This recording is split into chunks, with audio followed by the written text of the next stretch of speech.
You know the feeling, right? You tap a few buttons on your phone, and boom, milk, bread, maybe some eggs just magically show up at your doorstep in 10 minutes. It's incredibly convenient. But what if the entire premise of your favorite quick commerce app is actually a carefully constructed illusion? Welcome to The Explainer.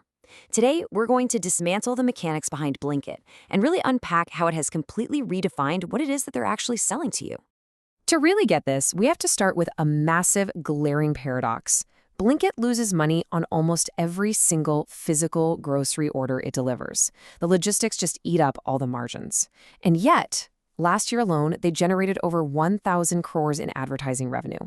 So you have this wild scenario where investment analysts are actually valuing Blinkit higher than its parent company's highly profitable food delivery arm. Honestly, it sounds completely absurd until you stop looking at it as a grocery company. See, the market isn't looking at a heavy, rusted logistics network or a physical delivery service. What they are looking at is a sleek, hyper-lucrative advertising engine. While we were all busy ordering our daily staples, Blinkit quietly built one of the absolute most powerful digital ad platforms in the country. The 10-minute delivery? That's just the vehicle. The real engine, the true cash cow, is advertising. Think about a free, casual mobile game, something like Ludo. The developers obviously don't charge you to play, right? They make their money through pop-up ads and sponsored loading screens. The actual gameplay is basically just the bait to capture your attention. Quick commerce is playing the exact same game. That promise of a 10-minute grocery delivery is the bait that gets you to open the app. Once you're inside, your screen time becomes the real product that's being sold to brands. Okay, let's dive into the anatomy of the machine and look at exactly how they are monetizing every single second of your user journey.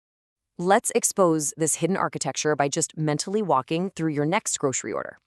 First, your phone buzzes with a restock alert. Guess what? That's a sponsored notification.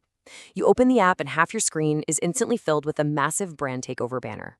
You search for your items, add them to your cart, and right at checkout, a paid, friendly suggestion pops up. Even while you're just sitting there waiting for the order to arrive, the tracking screen hits you with video ads and digital scratch cards. And it doesn't stop there. Finally, your physical bag arrives, and there's a paid, free sample dropped inside. From start to finish, you have just navigated well over a dozen sponsored touchpoints on a single, simple order. And here is a really crucial takeaway. When you search for something super basic, like milk, and you instinctively click that very first option, you aren't actually picking the best or most popular product. You are picking the brand that paid the highest premium at that exact second to be there. They stick a tiny, almost invisible ad tag on it, but let's be real, your eyes bypass it entirely. They are brilliantly disguising their ads as organic, top-tier results. Now, moving on to the strategic proof of this pivot, let's actually follow the corporate money. If you're thinking, well, this is just a cynical theory, let's look at the hard corporate evidence. There was a massive executive shift recently. The overarching parent company, Eternal, which you probably know better as Zomato, actually promoted Blinkit's head, Albinder Dinza, over their legacy founder, Deepinder Goyal. This is huge.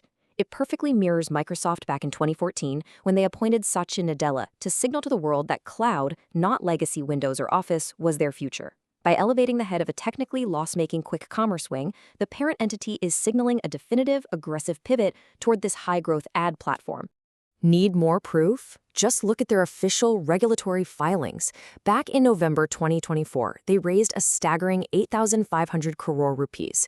In those legally binding disclosures, they had to lay out exactly how they planned to spend it, and they committed to directing more capital toward marketing, branding, and user acquisition than toward actually building physical dark store logistics. Their own lawyers put it in writing. The big money isn't going to warehouses, it's going toward capturing a digital audience.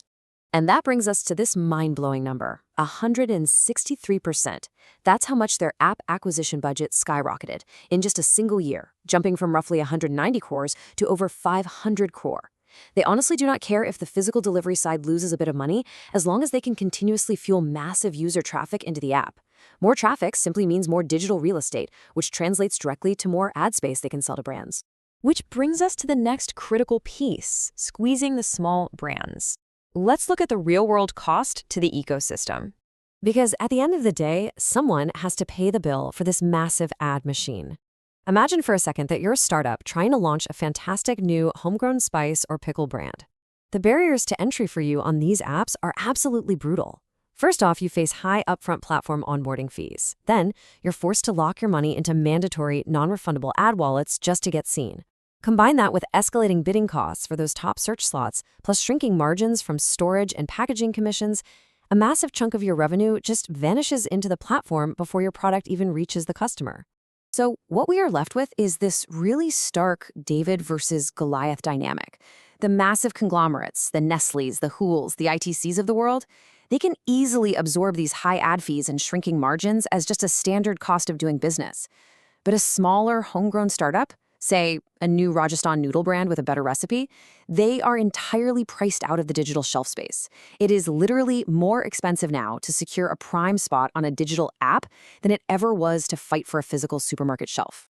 Finally, let's explore the high-intent survival strategy and why quick commerce genuinely needs these ads just to survive. To wrap this all up, we really have to understand that this massive pivot to advertising isn't done out of malice. It is a pure survival strategy.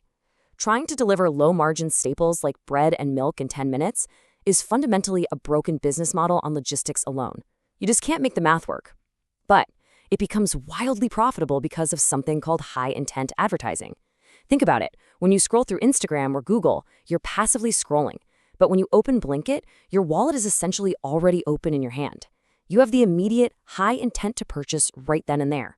Because the conversion metrics on that kind of user are so incredibly high, the platform can charge absolute premium, top-tier pricing to advertisers. It is arguably the cleanest, most direct advertising relationship in the world right now. So as this incredible machine continues to evolve and really master the art of monetizing every single second of your attention, I want to leave you with a final thought.